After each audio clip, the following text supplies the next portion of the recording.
And hello, everybody. Mark Newstater, eXp Realty. It is a beautiful Thursday, October 21st. Wow.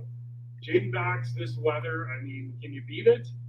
You can't, and I'm just like I'm here because I want to be helping you out and working with you, but I'm going to be outside as soon as we're done. I know, right? Yeah. I have a drive down to Okotoks this afternoon. We had a possession there today. I go pick up the lockbox, and I have no problems doing that. So we have a lot to get to today. This is very exciting. We promised last week we're going to do a rent versus buy analysis. We're going to do that right at the end. We've got a Q3 review to do. But right off the bat, let's get to our weekly stats. And this is pretty crazy stuff going on. When in the Q3 review, we're going to talk about the fact that it's really still favoring the sellers. And as we talk about every week, this net difference, as that gets higher, that means that we are more in a seller's market. So look at that number. I'm going to go down to the bottom to start off with today at 199. That's a big number. And with only 260 new listings this week, really, really big difference from last week, the week before. So lowest new listing number in 5 weeks, and our second highest sale number, pretty much 7 off of our high from in the last 5 weeks. So pending is at 127 again, sold plus pending at 459. There's that 199 net difference and 208 price reduction. So that's super interesting, right? So we have all these sales.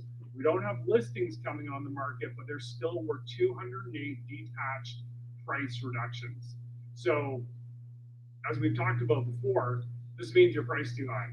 So when we're getting all these sales and you're not selling, as a wise man once told me, if it's not the price, it's the price. I say it all the time, but it is the truth, as we can see here this week. So big swing there this week of plus 199. That means that things are tightening up. And as we look at our Q3 review, I'm going to stop that and share our Q3 numbers here. There it is, Q3. All right, so we eased from Q2, which is not a surprise, but we still had a massive number of sales at 6,628. And that was the highest we've seen since 2014, driven by low interest rates and people that haven't been affected by COVID, they've been able to save.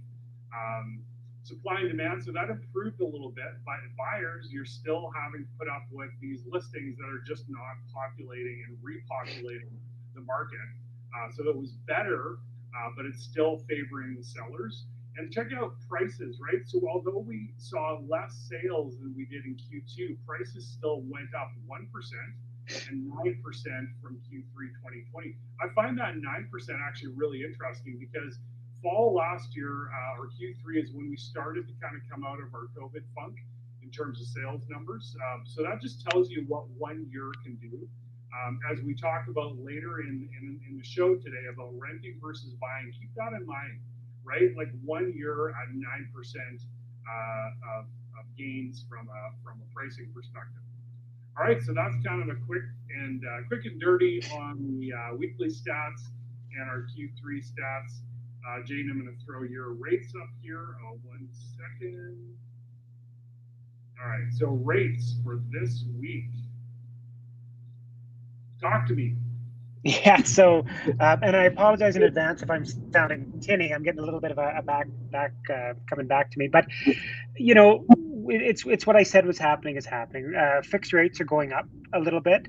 They're going to continue to go up. That quick close and that 3 year, the conventional fixed at 5 year, those are market leaders and they're not really representative of what's out there on the market. So there's a little bit of a gap there, right? So a lot of that 5 year fixed on the high ratio, which is less than 20% down, we're probably seeing closer to 224, 229 as an average. So a little bit higher than that. I'm really, really strong on the variable right now because it's not been affected by this rise in fixed, and so the spread is just getting bigger and bigger and bigger, right? And so, if you can get a 5 year variable at 115, it would have to go up 4 times to even reach that 5 year fixed rate right now. So I think there's a lot of good value there. You know, we're in a time when that fixed rate, I think, is going to fluctuate a little bit over the next little bit. So if you get into that variable, you can always lock into fixed later. So if it comes down again, you have an opportunity to take advantage of that lower rate a little bit later on. Awesome. Yeah, that's a massive difference between a fixed and a variable. I mean, it's something I always look at. I tend to be a little bit more conservative in my mortgages, but man, this is tempting me. I'll tell you that. It should be. Yeah, exactly. All right, we're going quick here. We're going to now go to our rent versus buy scenario that we talked about last week.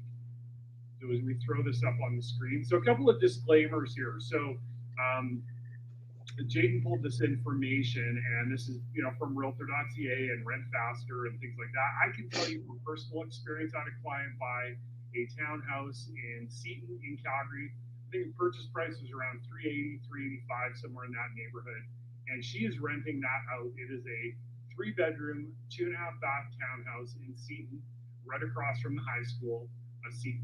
Legacy. Right across from the high school with a double detached garage, and she is renting that for $2,200 a month. So if you take it, so this is very legit. This is not numbers we just pulled out of the sky somewhere.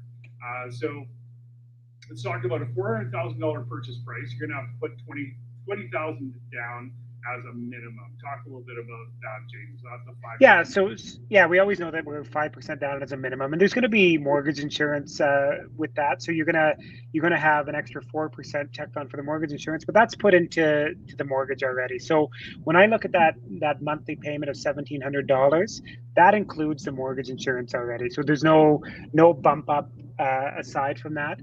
And then I think I've been pretty conservative with my insurance and property tax costs.